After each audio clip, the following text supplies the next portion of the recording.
Atlanta. This young man that grew up outside of Philadelphia, went up to school in Boston, and now will be headed to learn how to speak with a slight Southern drawl. I think, Boo, for Arthur Blank, turn the page. It's a new era now of Atlanta Falcon football with Matt Ryan at the helm. You're talking about a kid who carried a football team that did not have great receivers, a great offensive line, or great running backs.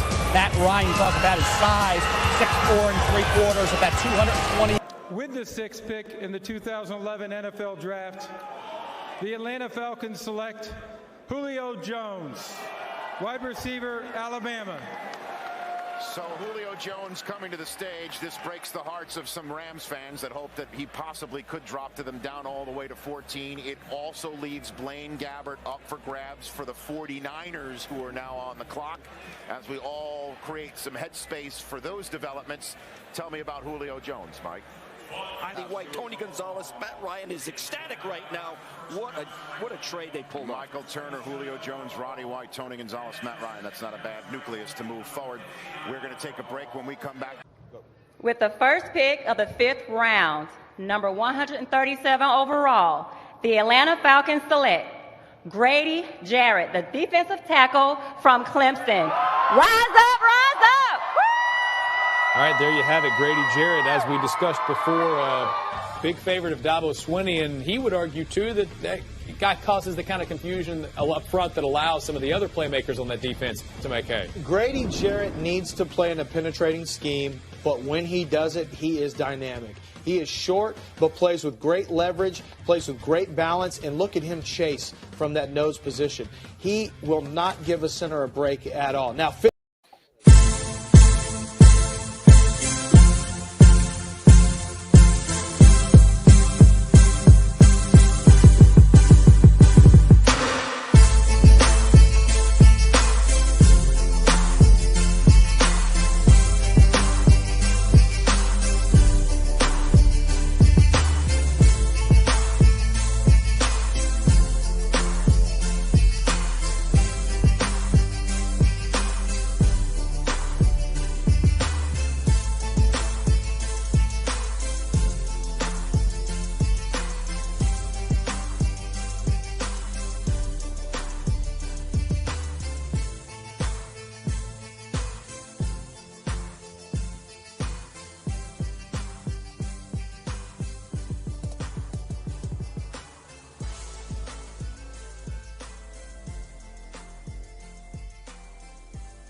What's good? How y'all doing this evening? It's your boy Don here with my co-host King. What's good, man? What's good, Don? Today's a great day. We're going to talk about your favorite quarterback in the draft, Don. Man, do not start with me with this mess, man. Like, look, man, I done took like 5 Excedrins already, man. Everybody in the Falcon fan base, this is what y'all want. This is what y'all asking for. Hey, come holler at us.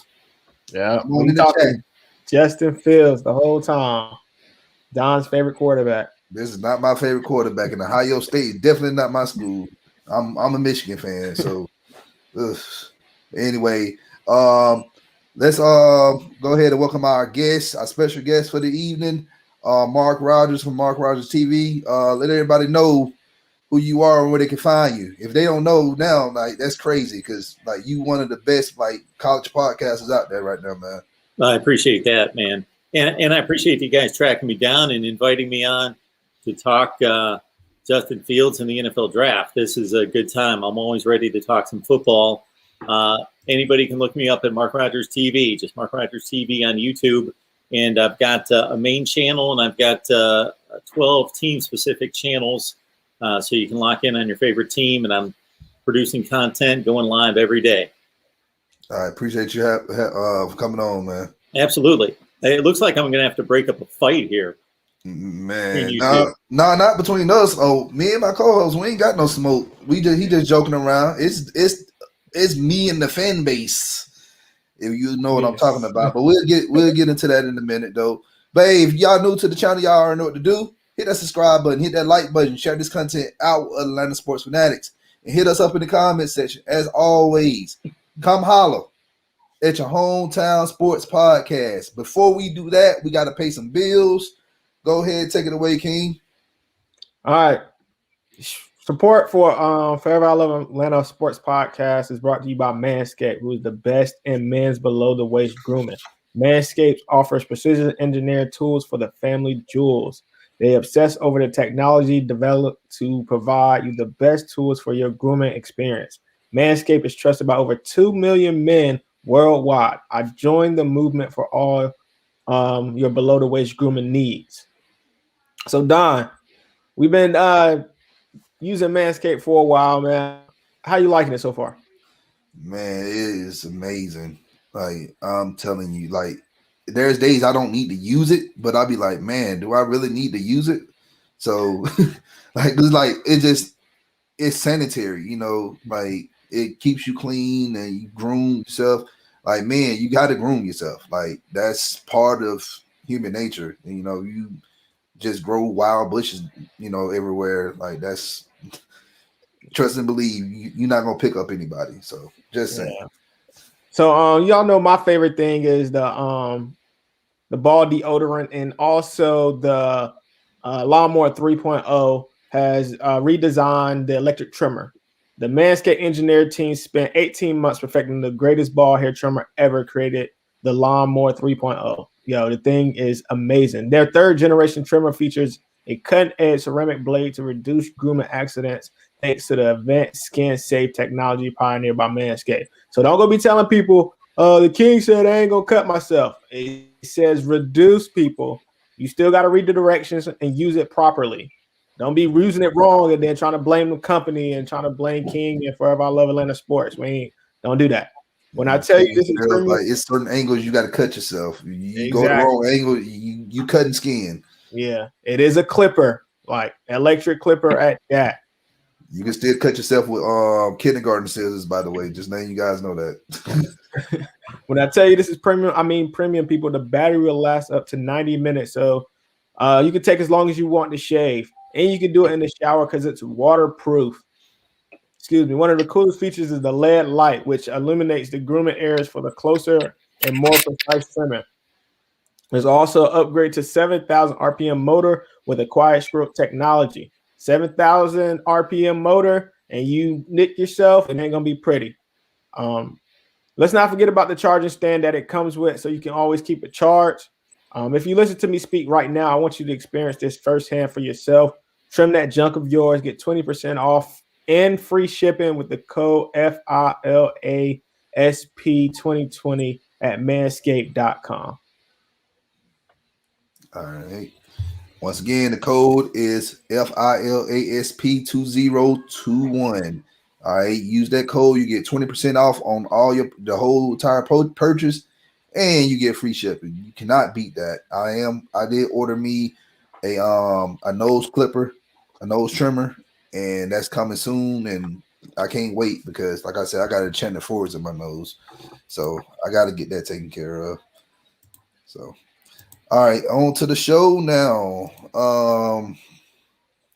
So let's talk about Justin Fields. All right, former Bulldog, former Buckeye. So go ahead. What's his strengths and what his weaknesses, King? Natural playmaker, of course. He's one of those guys that can make plays naturally. Also, effortless throws. To me, when he throws the ball, it looks like Aaron Rodgers. Not comparing him to Aaron Rodgers, people, but the way he throws the ball. You know how Aaron Rodgers looks like he's just flicking his wrist and the ball goes 60 yards? That's how it looks when Justin Fields throws the ball. Not saying he is Aaron Rodgers. He's a gunslinger. Another Green Bay guy like Brett Favre, which it can be a weakness at sometimes when you just throwing the ball all over the yard and being reckless with it.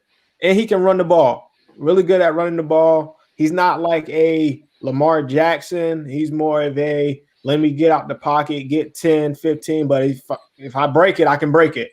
So he's not going to be trying to run the ball. He's more of a thrower, but can get out the pocket. Weaknesses. The biggest one of them all, reading defenses. Mm-hmm. You got to be able to read NFL defense. And when you can't read an NFL defense, they're going to eat you apart. That's a big problem with a lot of Ohio State quarterbacks coming out when they get to the NFL. Just reading defenses is tough for them. That goes to the decision making. When you can't read the defense, you don't know what the coverages is, you're going to make bad passes. Forcing plays, trying to get them into that tight windows, and ball placement.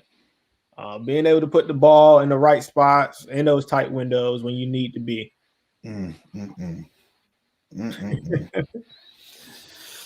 Whew. No comment on that. But look out there. I'm gonna say he's from Ohio State, 6'3", 228 pounds. His 40-yard dash right now is unofficial, 4.5. So let's talk about the scheme fit. The scheme fit that he'll fit best in is a hybrid spread West Coast offense with quarterback power run dynamics. So the only team right now that's successful at doing that in the NFL is the Baltimore Ravens. And they're getting rid of Greg Roman, so we don't even know who their OC is going to be next year. I don't know if there was news broke that they hired them a new OC. So I gotta look at that. But the comparison that some people have him as is Dak Prescott. What's your thoughts on Justin Fields, Mark? You bring up Aaron Rodgers, man. That's my guy. That's my guy. Yes. I don't think anybody spins it like Aaron Rodgers. Maybe Pat Mahomes does now, but man, Aaron Rodgers. So I will tell you that I talked to a lot of Ohio State beat writers that are right on the sidelines, before COVID, obviously, on the sidelines watching this guy throw the ball. And just before him, they had seen Joe Burrow. They had seen Dwayne Haskins. Those were the two quarterbacks, obviously, in camp with J.P. Barrett before Justin Fields. And they said, you could hear a difference. You could hear a difference when he's throwing the football. I'm not going to elevate it to the effortlessness. You know how Aaron Rodgers just doesn't even look like he's putting any effort? Now, you can see Justin Fields is gearing up to deliver it, and he can rip it. It's like, Baker Mayfield basically twists like half his torso when he gets ready to rip it, and it looks pretty, but it takes him a lot of effort. It takes a lot of, and he can rip it. Now, Justin Fields, I would put somewhere between Aaron Rodgers and Baker Mayfield when it comes to the effort he's got to put forth to really rip a throw. But he can let her fly. There's no question about that.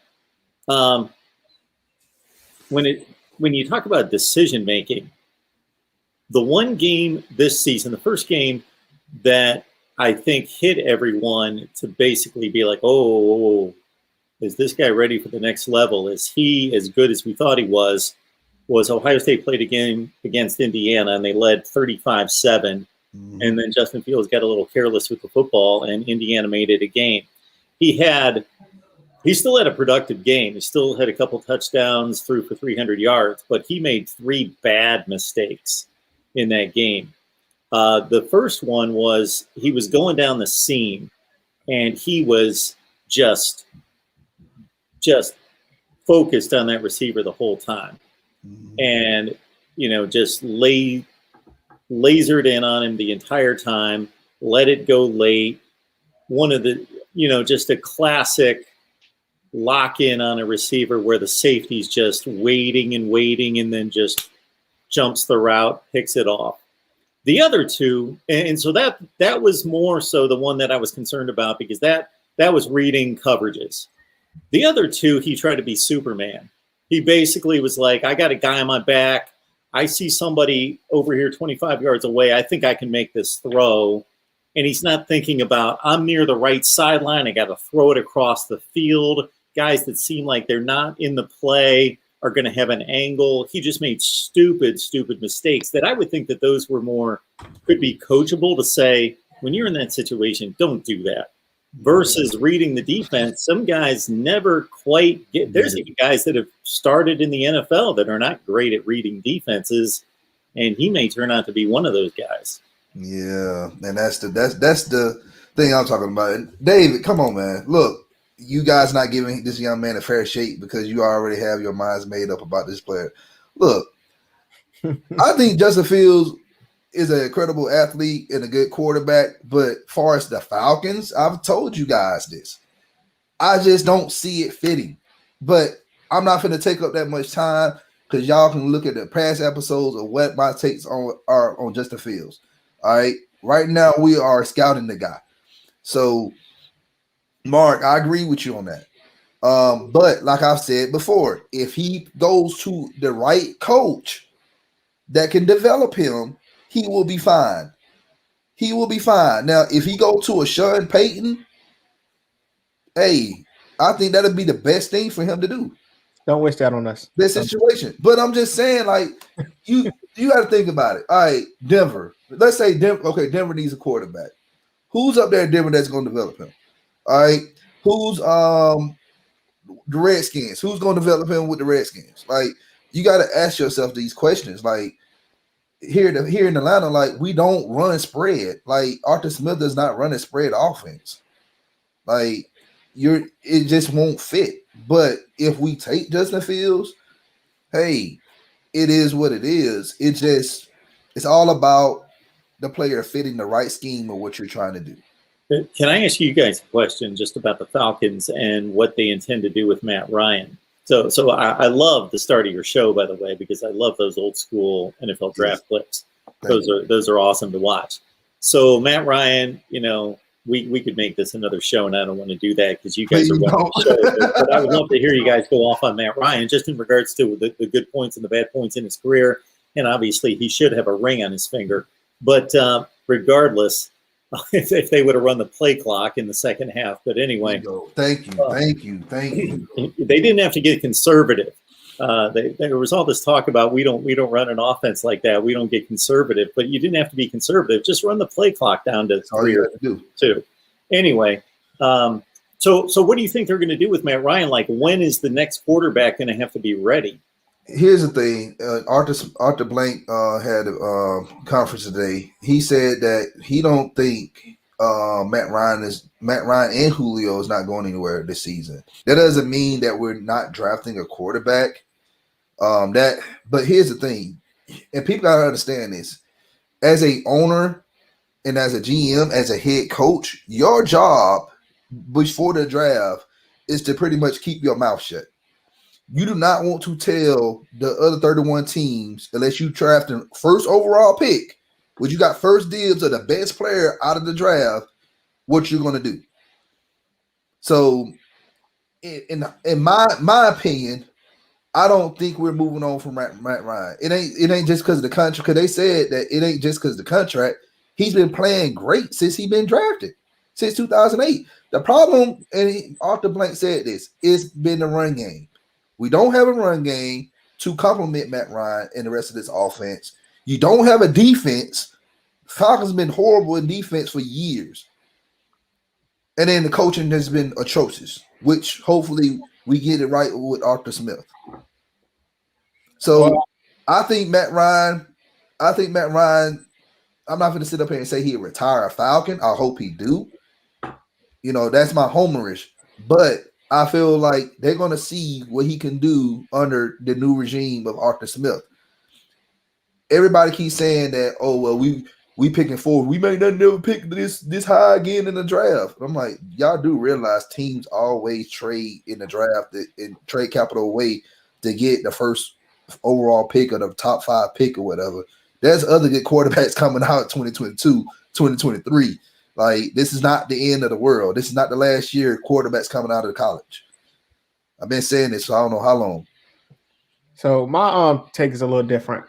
I honestly think this is Matt Ryan's last good year, and the Falcons draft a quarterback next year. That's what I'm hoping for. I've seen Matt Ryan, not saying he's a bad quarterback, not saying that we need a different quarterback, but I've seen some throws that he should make, that he used to make, that he's not making. So I can see the down. It's not a quick downhill, but I can see where the arm might be going into Drew Brees range. So he has been hit a lot. That plays a factor. He's been hit a lot over his career, not having an O-line. So I'm more of a next year kind of guy. We draft a quarterback on that note. And plus, I love Sam Howell. I think he's going to be the next best quarterback ever. Here's the thing with that though. I feel like everybody keep talking about his arm, but you got to think about this. In a Eric Colyell offense under Dirk Cutter, which he was horrible, Matt Ryan was throwing the ball on average 50 times a game. That's a lot for a player who's in their 30s. If you want to preserve your quarterback, get him a run game.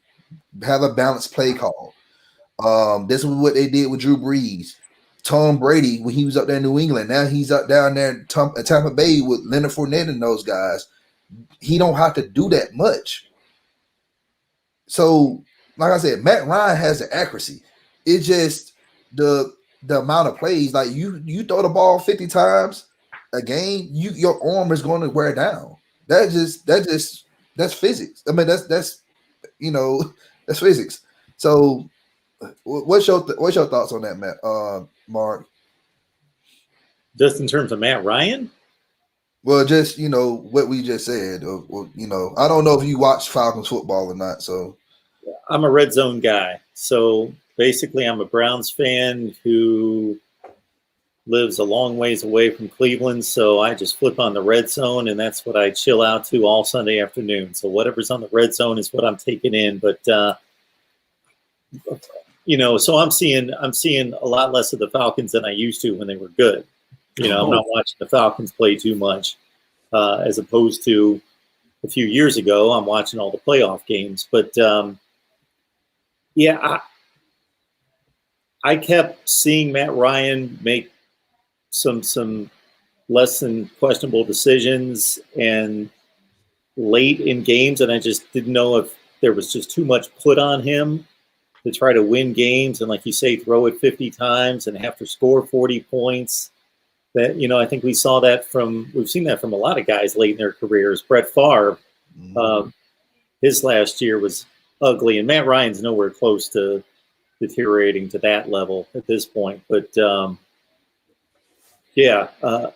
then to put together a bad offensive line with a guy that's not the most mobile guy in the world is just not the best combination either. All right. That's a good take. All right, let's get back to Justin Fields, because this is what the show is about. NFL comparison, they said they compared him to Dak Prescott. Well, what's your take on that? Or do you have a different comparison? Comparisons. Man, he just looks like more of a natural thrower to me than Dak Prescott. I got to admit, Dak Prescott's turned out to be a better NFL quarterback than I thought he was going to be. That's because I think Garrett for that. Garrett did a good job with him. I'm not gonna lie on that. The Cowboy, he wasn't a good head coach, but he did a good job trying to develop him to a good quarterback. So yeah, because when he first got the job from Romo,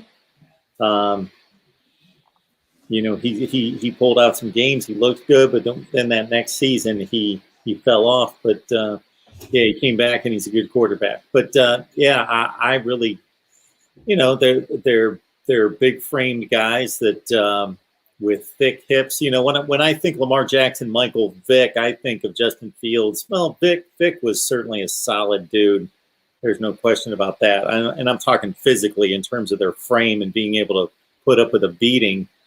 Justin Fields has been nicked up quite a bit here in the last 10 or 12 games of his career. So at the end of 2019, he had a pretty bad knee injury that he played through. I'm not talking about a torn ACL or anything like that. He obviously was on the field, but had to play with a knee brace the last 4 or 5 games in 2019. And unfortunately, he couldn't play in that playoff game against Clemson at full strength. He had a knee brace on, and that took away the run game, and he was basically a pocket quarterback in that game. And then here we are a year later, and he took that shot against Clemson. I don't know if there's going to be any long-term effect there. I don't think so. But, he's been nicked up a little bit. Yeah, my NFL comparison would be Carson Wentz. I think he's more of a Carson Wentz kind of guy. Mobile enough to get out the pocket, big enough to take some hits, and a pretty okay arm. So I think he's more of a Carson Wentz guy. See, it's hard for me to compare him to quarterbacks right now. A quarterback that I can compare him to would be I'm just saying what I've said. Like I compare him to guys like Jameis Winston with a little bit better accuracy. All right. But I also seen some Donovan McNabb in him. There you go. Like that's what I seen. Like I'm like, because I had to look at some more tape on him, and I'm like, remind me of a guy who played for Syracuse Orange back in the mid '90s and played for the Eagles, you know. But hey, but like I said, McNabb fell into the right hands of Andy Reid, because if McNabb went to any other team, he probably would never lasted that long in the NFL. I think that's a good comparison. They're both pretty thick body guys, and they're really mobile, but they're not at the Vic, Lamar Jackson, anywhere close to that. But you know, can threaten a defense, break contain, pick up first downs, do all that. And I always found it hard watching Donovan McNabb throw the ball. Like, he was never a natural thrower. But he got the job done. You know, he was good. He was a top 5 to 6 quarterback in the NFL at his peak. And Justin Fields can do that, then he's going to make a lot of money. Yeah, if there's Andy Reid out there, another Andy Reid out there that can, you know, he fall to, he could. But if a team draft him and they don't have a plan on developing him, that's what I'm afraid of. And people thinking I'm being negative about it. I'm not. It all depends on where you go. Coaching matters in this league. You don't have the proper coach to develop you, then you're not going to play well. Look at all the quarterbacks that has been drafted the past 10 years. Only a few pretty much not just made it, but, you know, stood the test of time. You had a lot of guys get drafted in the first round. It's just crazy. You know, Mark, you've been doing this for a while now. Well, it was brought up here just a second ago, and I definitely think that's a great comparison between Wentz and Justin Fields as well, because now there's some questions as to whether Wentz is for real, whether he's going to be successful in this league because of not being necessarily coachable. And I'm not saying that about Justin Fields, but kind of relating that to maybe some issues reading defenses, making good decisions. You know, we've seen Carson Wentz. Yeah. And I know the talent around him has been changed out, and it isn't what it was when they were, you know, a Super Bowl caliber team. But still, he's looked really bad recently. Yeah. All right. Yeah. In his first year, Ohio completed 238 of his 354 attempts, and he had 3,273 yards, 41 touchdowns, and just 3 interceptions. He also added 484 yards and 10 touchdowns on the ground. Talk about his sophomore year. So those 3 picks, he threw 2 against Clemson in the college football playoff. Again, I'm going to make another comparison that not to this extreme, but I had my issues with Matt Leinart coming out of college because I thought this guy's playing with NFL talent everywhere around him. Exactly. He's playing against a conference where they're overmatched completely. He is standing in the pocket, like surveying the field back and forth before he's got to make a decision. Now, it's not to that degree with Justin Fields. He plays in a better conference, better competition, and I don't know that Ohio State. The Big Ten? What's that? The Big Ten? Oh, we're going to start ripping on the Big Ten? Man, I'm a Michigan fan, and I just don't see no competition in there. It's just Ohio State all day. Yeah, you got. I got you. Like Northwestern, you got teams like Northwestern and Penn State sometimes, but ain't that good competition? It's the second best conference in the country. I'd probably say ACC. You know, the ACC. You got Clemson. You got you got Clemson. You got some other teams. You got North Carolina. They did well this year. North Carolina State at that. All right. Well, if you want to take a break from the NFL and look up some college football, check out the scores between the ACC and the Big Ten the last 2 or 3 years. Hey, look, man, I'm just saying, like, far as Hey. like, we ain't talking about matchups, we talking about just overall talent. Like, So basically, yeah, Justin Fields, he threw 2 picks against Clemson in that championship game. So he only had the 1 pick all season in 13 games until they get to the not the championship game, but the college football playoff. The first one was similar to what I was just talking about with the Indiana play, that he didn't read, and in this one it was a shorter route, didn't read the linebacker Isaiah Simmons. Don't know if you guys are, you guys are familiar with him. Yeah, tremendous, sideline to sideline linebacker who just read him all the way and picked it off. Now that was a poor decision on Justin Fields' part. The last one was, I don't know if you guys remember this, it ended the game. Ohio State could have won the game. They were driving down the field down by, they lost this game by 5. And they get down to the 20-yard line. There's about 40 seconds left. And Justin Fields had a miscommunication with his receiver who broke off the route. Fields just laid it up. Safety it was a gift. Picked it off. So wherever you want to throw the blame, I credit Justin Fields for taking the blame in the post game. But most people thought the receiver made the wrong read. So he had an amazing season as what would have been his sophomore season. Like you say, 40-some touchdown passes and 3 picks. I think 41-3. And he had to play. He got knocked around against Wisconsin, hurt his knee, played in a knee brace the rest of the season. That totally compromised his running ability, and he gutted it out. I don't know if you guys caught him against Clemson this year in the playoff, and the shot that he took in the second quarter to the ribs. Yeah. And he gutted it out. I think he showed something there.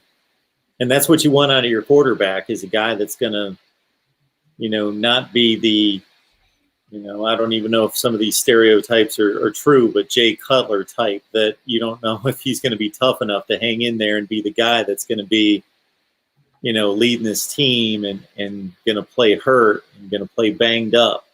But I think Justin Fields has at least shown that. Oh, okay. So I have a question for you. How do you think his arm talent will hold up in the NFL with bigger, faster linebackers and cornerbacks, and his ball placement and all those good things? Yeah, the thing with his ball placement is I saw that as one of his weaknesses, but I think if you would track all of his throws, I think most of the time it's a strength, but when he misses, he's missed. It's something that every college quarterback has to adjust to, is that they're facing 3 or 4 defenders every week that are going to play in the NFL most of the time, something in that range, versus playing everybody that's not just that speed, but that intelligence to be in the right spot and know what's going on. The thing, if you listen to him talk, if you listen to him be interviewed, and this doesn't always translate in terms of intelligence in the world to intelligence as a football player. I think it translates most of the time, but sometimes, you got guys off the streets who, will flunk out all their courses, but man, they are smart football players. And then you'll see vice versa, Stanford graduates who on a football field, it doesn't translate. But I think most of the time it does, that a smart person's a smart person, but not all the time. But Justin Fields is a smart guy. Like, he's an intelligent individual. There's no doubt about that. So I think he's going to be coachable. I think he's going to be humble enough to learn from somebody. I don't think he's going to go into a situation, from everything I've heard out of him, that he's going to think that he's the man and he doesn't need to learn. I think he's going to be humble enough to be coachable. Okay. And Justin Fields this past season started good, but it didn't end well. He started the season with his first 3 games completed 72 of 83 attempts. That's 86.7 for 908 yards, 11 touchdowns, and 0 interceptions. His final 3 games, he completed just 47 of 81 attempts. That's 58% for 613 yards, 4 touchdowns, and 5 interceptions. Well, you guys know what happened in college football, especially in the Big Ten this year with COVID. So I don't know how many times he even played 2 consecutive Saturdays. They only played 6 regular season. They only played 5 regular season games. In the Big Ten championship. Then the Big Ten championship game. Yeah, 5 regular season games. They didn't start until the last day of October.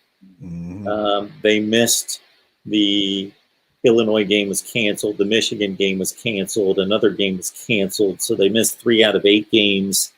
I just don't think he had the reps or the consistency week to week to put together much of a season. The 2 best defense he faced before the championship game, Northwestern and Clemson. Clemson a more talented defense, but Northwestern might have been a better defense than Clemson actually. And yeah, he really struggled against Northwestern. Now, the one concern I have in that Northwestern performance was Chris Olave, his best wide receiver, and not just the best wide receiver, kind of his go-to guy, didn't play in that game. And I think he relied way too much on Chris Olave during his time at Ohio State, and I think he was a bit lost without him. Yeah. And had a bad game against Northwestern, only completed like 45% of his passes in that game. Yeah. And going back to that Clemson game, the Sugar Bowl, like a lot of people forget that Clemson, they also didn't have their play caller, the offense coordinator, Elliott, he was out. So that played a huge factor in Trevor Lawrence, and company not scoring points. So if Elliott would have been fine, the game could have went down the wire. Could have, but yeah. There's not 3 touchdowns difference between those 2 teams. No. So, but like just what everybody's saying in Atlanta, I'm gonna get to the fans in a minute. A lot of people saying that draft Fields at 4, let him sit behind Matt Ryan for a year or 2, or till Matt Ryan's contract ran out, and then have him start. Now,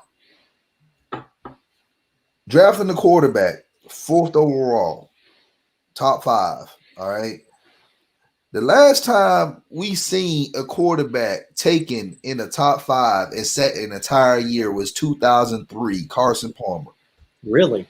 Wow. Yes. Carson Palmer. All right, and that was by design because the quarterbacks coach they had there, I forgot his name.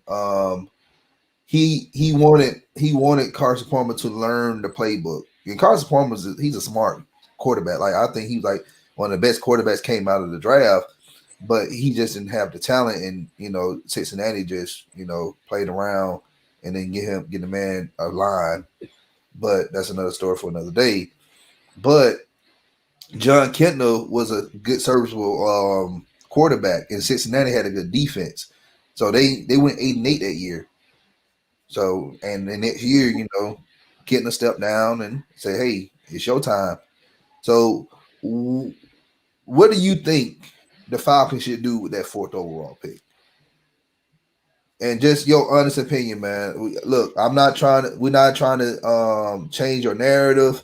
We're not trying to, sell the show. Just your honest opinion. Because I brought you on the show, man. We brought you on the show to get your honest opinion, your honest takes. Because I love I love your show. So, well, you guys know how good your team is, or how bad your team is, and from just picking up a few things from both of you, it sounds like you got a couple playmakers on the outside. You don't have a running game. You got a bad offensive line and a bad defense. Wow. You need a lot of help in a lot of areas. And we don't have no in the cap space right now. It's horrible. We the cap. And that's not surprising for a team that's drafting 4th in the draft. That's almost all the time. But sometimes you'll see a team that'll just run into some bad luck and injuries, and they're really a lot better than, let's say, the 7th pick in the draft, and they get lucky and have one down year and they get a nice draft pick and they're really a lot better than that. But with the Falcons, I guess it's another story for another day, just to pick your brains about what happened after going to a Super Bowl only like 4 years ago. But anyway, coaching. Hey, can we be honest though? We should have got Dan Quinn his first year when he went 5-0 and didn't make the playoffs. That's when we should have really got rid of him. Yeah, and look, Dan Quinn was never the. Here's the thing: I said Dan Quinn should have never been hired in the first place. They should have hired Rex Ryan, or they should have ended up hiring Todd Bowles. That would have been the right choice for the team. But they hired somebody who was never proven. Dan Quinn was never a proven guy. Yeah, and everywhere he went, the man has been under a defensive-minded head coach. Pete Carroll, defensive-minded head coach. Will Muschamp, defensive-minded head coach in Florida. Like, he never ran his own defense. Now people going to see, the Cowboys going to see what Dan Quinn's about when he go there in 2021. But go ahead, Mark. We sorry, man. No, you're good. I like hearing all this. So, my thought is, and I really like Justin Fields, and I think he's going to be a good quarterback in the league. But, man, if you look around the NFL, how many times are there guys? It seems like there's just as many guys drafted in the second and third round who turn out as, like you guys both said, if you survey the last 20 years of the NFL draft and go through all the first-round quarterbacks, it's less than a 50-50 success rate. Mm-hmm. So I didn't think that Matt Ryan was – I knew that obviously he'd seen his better days and most of his career has passed him by, but I didn't think he was right at the end where there was a need to have somebody right today. He's not, man. Look, don't buy into that narrative, man. Look, look, Dirk Cutter, I was sending you film on Dirk Cutter. All right, the man loves to just throw the ball. We did not run the ball at all. There was one game we ran the ball 12 times, and we got Todd Gurley on the team. Yeah, like he does not want to run the ball, and he with the plays he called these lone developing plays downfield with the line that's not developed yet. We just drafted Caleb McGarry and Chris Litzner a couple of years ago. We got Matt Hennessy just last year. He's going to end up being the center for the future. And then you got Jake Matthews, who plays iffy here and there. And our left guard pretty much was a turnstile. Well, here's my answer for you, basically, is that if Matt Ryan can be a top 10 quarterback in the league for the next 2 to 3 years, then if there is a corner or an edge rusher who is worthy of the 4th pick in the draft, that should be your guy.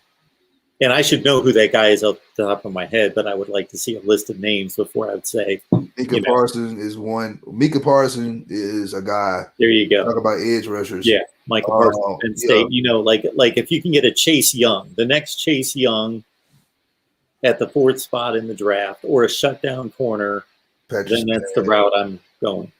Patrick Surtain is one. Look, I'm gonna be honest with you. If we sitting at 4, if Penny Sewell is at 4, go on and take him. Okay. Yeah. I love Sewell.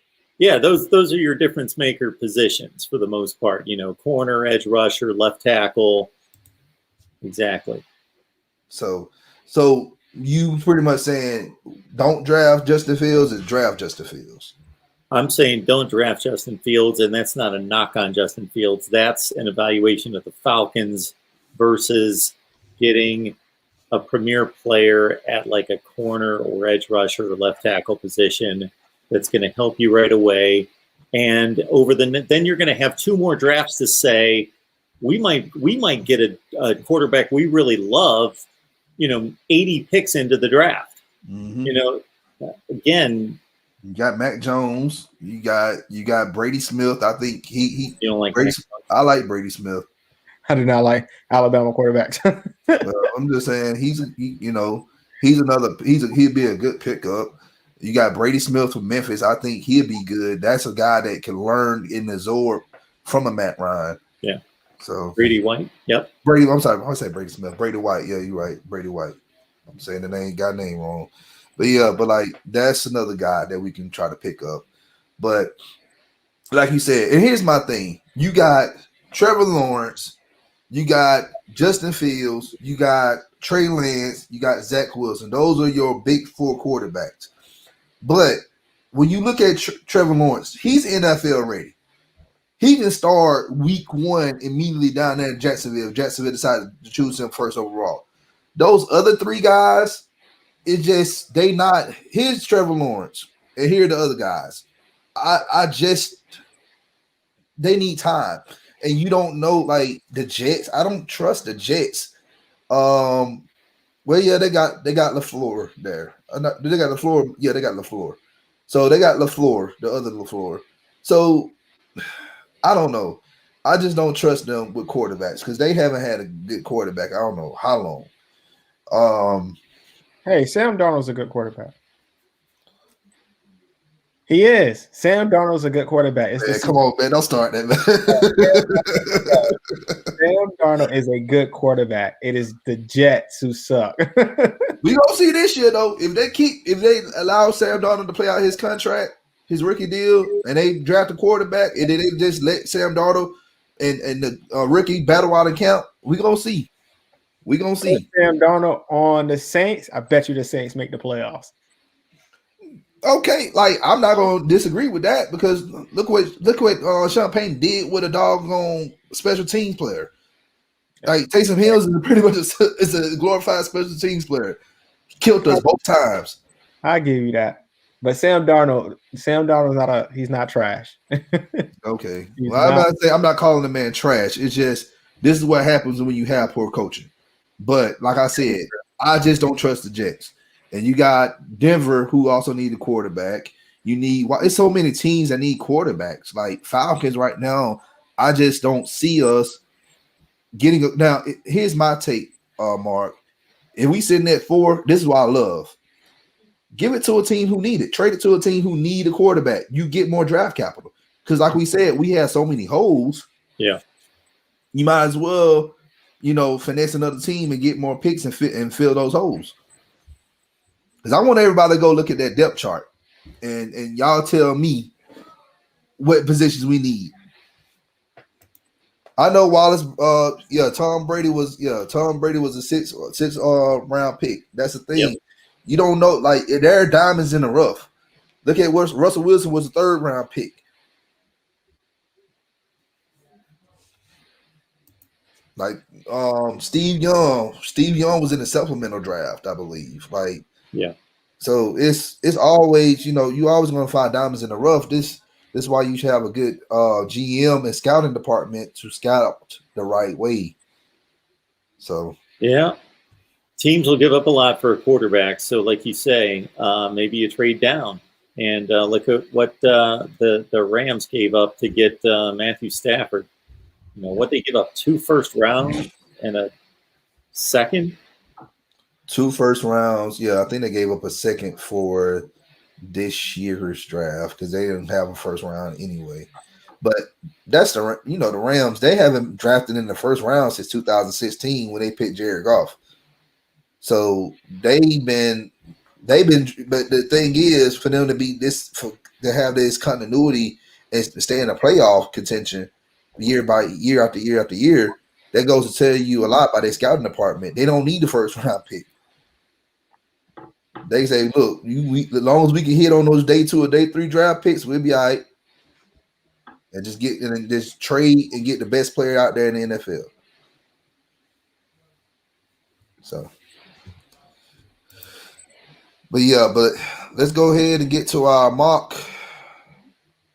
Go ahead. Let's get to the mock draft real quick. All right. So before we do, I'll show my mock draft. For the sake of the show, this is why I drafted Justin Fields first round. Justin Fields show, you got to go first round. Y'all know me. If y'all been watching, I'm a Michael Parsons kind of guy. That's who I want first round. But just the sake of the show, Justin Fields, first round, second round, D-line. If we're going to draft a quarterback first round, then the rest of our picks need to be nothing but defense and maybe one other offensive player. Rounds 2 through 5, in my opinion. Christian Baymore out of Alabama for a defensive lineman, a nose tackle. Then I went Pete Werner. Yeah, Pete Werner, Ohio State linebacker. Tyreek Thompson, safety out of San Diego State. A Trey Sermon for running back. I think he's going to be one of the best, one of those running backs that nobody's really looking for, but he just happens to fall to Atlanta, and he actually does something good. Patrick Johnson, another edge defender. Richard Wild Goose, cornerback. Chris Rumph, edge. And Termon Terry, messed his name all the way up. And then John Ball, offensive lineman. So that was my mock. Like I said, if we're going to go quarterback, we got to fill up these defensive holes immediately right after. We need to fill them up regardless, in my opinion. But yeah, that is true. But like you I love said, the Buckeyes, huh? 3 out of 5. Yeah, that is true. But Buckeyes players outside of quarterbacks are usually good. So it's just their quarterbacks for me. I haven't seen a good one in a while. Nope. There has never been a good Ohio State quarterback. Unless you talk about Kirk Herbstreit, and that's that we're not talking about announcing talents. We're talking about actually like NFL talent. Yeah, 0. So at least Michigan put up some quarterbacks. We done put out Jim Harbaugh. We done put out Tom Brady, Chad Henning. You know, anything possible. Okay, we counting Chad Henne? We're not counting Chad Henne, are we? Yeah, look. If it wasn't for him, they would have made it to the championship game. Man, anybody could have ran 12 yards and then come on, man. You gonna put respect on go. You gonna put respect on my Michigan, man. All right, let's go ahead and go to my mock real quick. All right, there you go, Doc. So here's my mock. I got on the trade down king. So I traded with Washington, and they gave me for our 4th pick. They gave me their 19th overall pick, their 51st overall pick, the 162nd overall pick, and then I also took their 1st round pick for next year's draft. I think that's good. And for the 19th pick, I picked Travis Etienne from Clemson. All right, 2nd round, I took Trevin Moreg, the safety out of TCU. And then I also got Jason Owa from the edge from Penn State. I think a lot of people sleeping on him. I think he'd be a good pass rusher in the league if he get to the right defensive staff. And y'all already know 3rd round. I love my boy Tyler Shelvin, big nasty nose tackle that the Falcons need to keep our linebackers clean, to allow Grady Jarrett to get one-on-ones, to get into the backfield and sack the quarterback. Paris Ford, I think he'd be a good safety in the league. You know, Adrian Ely, the offensive tackle for Oklahoma, got him in the which round? I think the 4th round. And I went to Kansas State, and I got Wyatt Herbert, another edge that's raw talent, green, but he has a high ceiling though. I got Coney Ding from linebacker from California.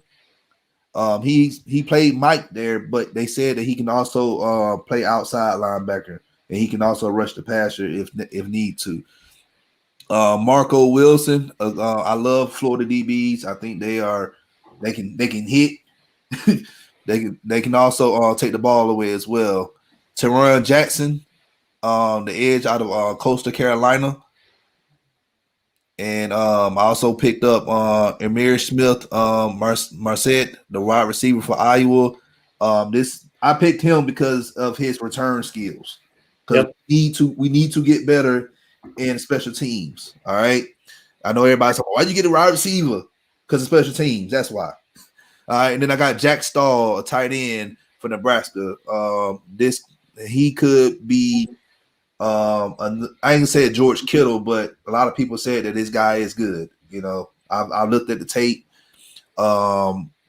He does a lot of boxing out to make plays. It just he got to work on the blocking, which we got a good O-line coach, and you got a O-line head coach by trade. That shouldn't be an issue. So that's my mock. Hopefully you guys liked it. If you don't, I already know I'm gonna hear it from you. So All right. And we got a donation. If Wilson is there, he's probably going to be there. Atlanta takes him. He's going to donate $100 to the FILA brand. We're going to take it, Don, ain't we? Hold on. If Wilson's on the clock at 4 and there's no Atlanta going,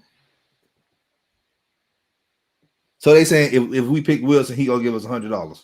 If he's on the clock, apparently that's what he's saying. He's going to be there. I don't know who would draft him. Ain't up like exactly. The Jets. The Jets could probably take him. But that's the thing. Like, look, if you want to donate, man, go on to donate. That'd be great. We would enjoy it. I need me a background anyway, man. I need to pay some enhancements for the show. So I'll drop my cash app if you need to. All right. Wallace said, Rim, if you drop that quarterback, you could have gotten the top offensive lineman to help protect Ryan in the run game. That is true, Wallace. But like I said, this was only for show purposes. I drafted Justin Fields for the show purposes only. I knew Don wouldn't do it. Yeah, y'all already know. I ain't finna fall for that. I did it for show purposes only. Y'all know I'm a Micah Parsons kind of guy. I've been yelling his name since the last game in the season. So that's who I think we need, and that's who I think we should get. All right. Drew said I would pass. 70% of the QBs end up bust. Baker Mayfield was all talk. The tape's still out on Baker Mayfield. Mayfield had a good season this year. You know, Stefanowski did a great job with that offense. So I think Cleveland can end up winning the division, the AFC North easily next year. They just got to get better on defense. What? You really think the Steelers going to run away with it? No, Ravens. All right, let's see how their offense do. It's the Ravens, brother. Yeah, I know. I love Don Martindale and I love that defense, but the offense is holding that team back. That offense is holding them from being great. Yeah, that is true. But at this point, go ahead. At this point, if they can't stop it by now, it's going to take a while to stop it. So as long as it's working, keep doing it, and it's been working. So yeah. Robert White, he said, King, I don't love your draft, but 3 players. Dang, I get any hate. Don't nobody hate I think that everybody would hate mine. You would think. Man, I guess nobody want to get on my. I guess I don't want to get on nobody's bad side. I don't want to get on my bad side. I don't know. But hey, appreciate you, Mark, for coming on. Once again, let everybody know where they can find your information. And guys, please sub to his channel. If you love college football and you like takes of college football, he does live shows. Follow this man. Let's go sub to him. I appreciate that, guys. I appreciate the invite. This was a whole lot of fun talking football. It always is. So appreciate you guys. You guys obviously have a ton of knowledge on the NFL. So if anybody's watching this because they trailed me over here, definitely give these guys a like and a follow and a sub right here on YouTube as well, because this was a fun discussion and they obviously know their stuff. So appreciate that. You can find me at Mark Rogers TV. All right, thank you, Robert. Yeah, look, you got to. Even the owner of the Atlanta Falcons said the problem with the team is running back. So you got to get a running back. We got to get a running back somewhere in the draft. I don't care if it's 2nd round or 6th round. You got to we got to fit it in and get who we need. And then running more than 12 times in a game. What'd you say, Mark? And then running more than 12 times a game. Bingo. You run, yes, you have a more balanced game plan, you're going to end up putting points up on the board. The run game open up your playbook. People don't understand that, but it does. So, Wallace, I know you don't like the 19th pick, but hey, that was like the best situation when I was on trading, because the Lions weren't giving me the Lions was, for some reason, you got Matt Stafford. Why y'all still trying to trade? And they weren't giving me that many picks. So that was the best scenario I can take out of it. They got golf now. Huh? Yeah, they got golf. Yeah, I forgot. They got golf. Yeah, Stafford and they got golf.